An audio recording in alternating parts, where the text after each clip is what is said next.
Lady Cecelia Lightstone ignored the childish murmurings of her daughter's suitors. Instead, she continued to feel up her own fresh face and smiled at the lack of wrinkles on her cheeks. "Young Nathan Hayfield, your potion truly is a miracle from the heavens. I don't feel a day over 35. Nathan nodded his head and grabbed Amelia's arm. "Congratulations, my lady. I hope your daughter enjoys her present as much as you have. Now, since we have delivered our gifts, we shall leave you." Amelia and Nathan bowed and then turned to leave the front table. Amelia sighed, thrilled that the tension of the moment had passed. Lady Cecelia frowned at Nathan's abrupt leaving. She waved at him as he turned and stopped him in his tracks. "Wait, young Nathan.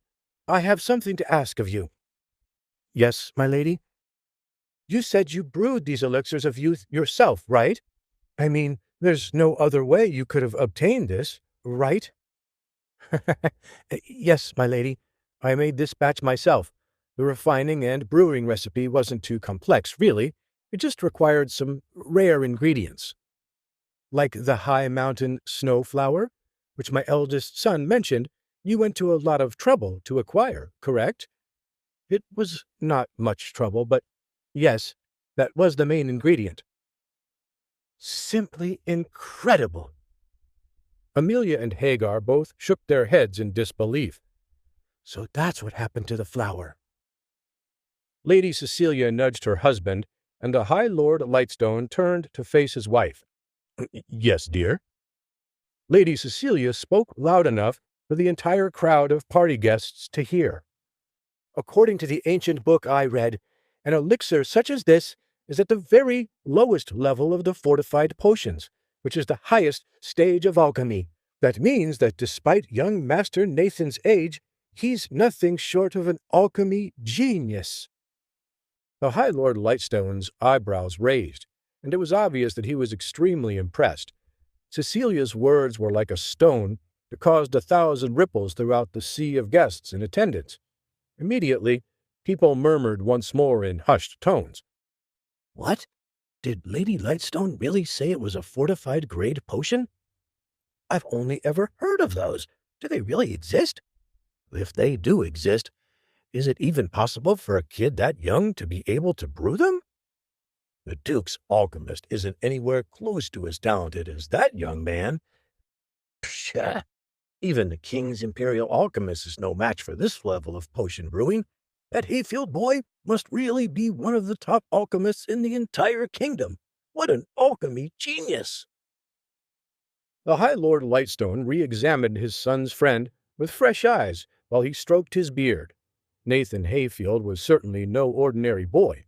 Such a talented alchemist had a limitless future, and would surely grow popular amongst the nobles of any land he journeyed to.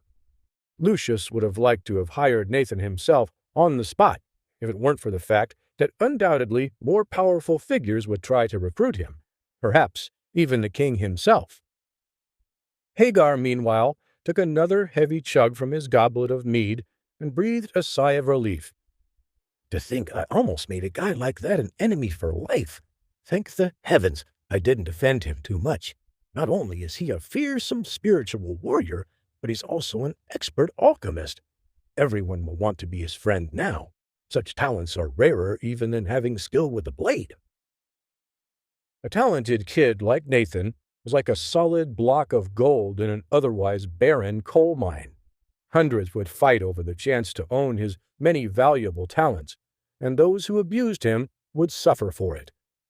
Nathan merely smiled calmly at the compliment. Despite everyone's impressed mood, they still only understood a fraction of his alchemy powers. They assumed, because he was young, that this potion was perhaps the strongest one he could brew. This was far from the truth. After all, Nathan had used up a significant portion of his previous lifetime studying the world of alchemy and knew hundreds of different potion recipes and formulas. "What a fantastic child the heavens have brought to my family, a true genius alchemist to help heal us all." Nathan's eyes widened as he realized that Lady Cecelia, in a fit of pure joy, rushed over and hugged Nathan openly in front of the entire crowd. At first, Nathan was embarrassed by the show of emotion, then frowned as he noticed something in her embrace.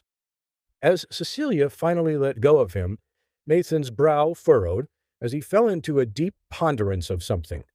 Cecelia and the rest of the Lightstone family noticed his expression change almost immediately. "What is it, young Nathan? What's wrong?" "My lady has been far too kind. I can tell that you too were once a spiritual fighter, but something stopped you. Something blocked off your magical abilities completely. A dark curse of some kind that's been festering inside you for far too long. If you don't find a way to eradicate it soon, it will begin to harm you." When Nathan hugged Cecelia, he noticed at once something was deeply wrong with her spiritual energy. Using the power of Asura, he activated his Asura weakening aura and detected a hidden disease inside Cecilia's body. How did you know?" "That's why the joint pain remains even after the elixir of youth. You're not weakened from your age. You're weakened from a curse." Nathan spoke softly so as not to be overheard. Even still, the High Lord Lightstone and his children were close enough to hear him. The children looked stunned as Lucius Lightstone sighed and stood up. He went over to Cecelia and Nathan and whispered to them.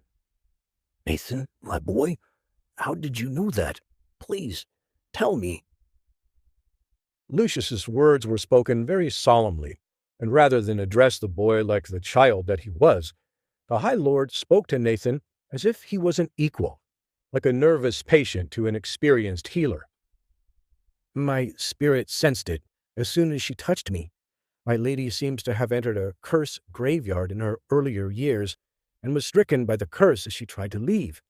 Perhaps she touched a tombstone or overturned a flower. The specific origin is unknown, but what is known is this. The curse was never cured, and she fell sick for a long time. I imagine it slowly stopped her from practicing spiritual fighting, and it's at its worst in the middle of the night. If she does not break free of it soon, she will continue to deteriorate." Lucius's head hung low as he nodded at the young boy. "I'm afraid that what you say is true. Cecelia did touch a demented warlock's tombstone as a child. I first met her at the healer's while she was recovering. We've visited every healer and alchemist in all of Godric's land, and still the curse has not been lifted. Even some of the most famous traveling healers in all of Calandria have seen her, and still her condition has not improved." It was obvious that this issue was a matter of great shame for Lucius, who loved his wife dearly. Seeing her suffering broke his heart, but he'd felt absolutely helpless, and Cecelia herself had refused to speak of it with him, willing herself to just ignore it or hide the symptoms from the rest of her family. In order for Cecelia to just make it through the day, Lucius would feed her a cocktail of potions and prescribed medications, and even then, she would rarely make it through the night, constantly waking up and then needing long naps throughout the day. Before the party, she could barely walk into the main hall due to the pain in her joints. Now that their darkest secret had been revealed, Lucius Lightstone grabbed a hold of Nathan's hand and gave the boy a look of desperation. "Please, young master, guide me on this issue. If you can save my wife and free her of this curse, I will owe you a massive favor." Please subscribe to the Pocket FM YouTube channel and press the bell icon for instant notification. Check out our channel for more such exciting shows.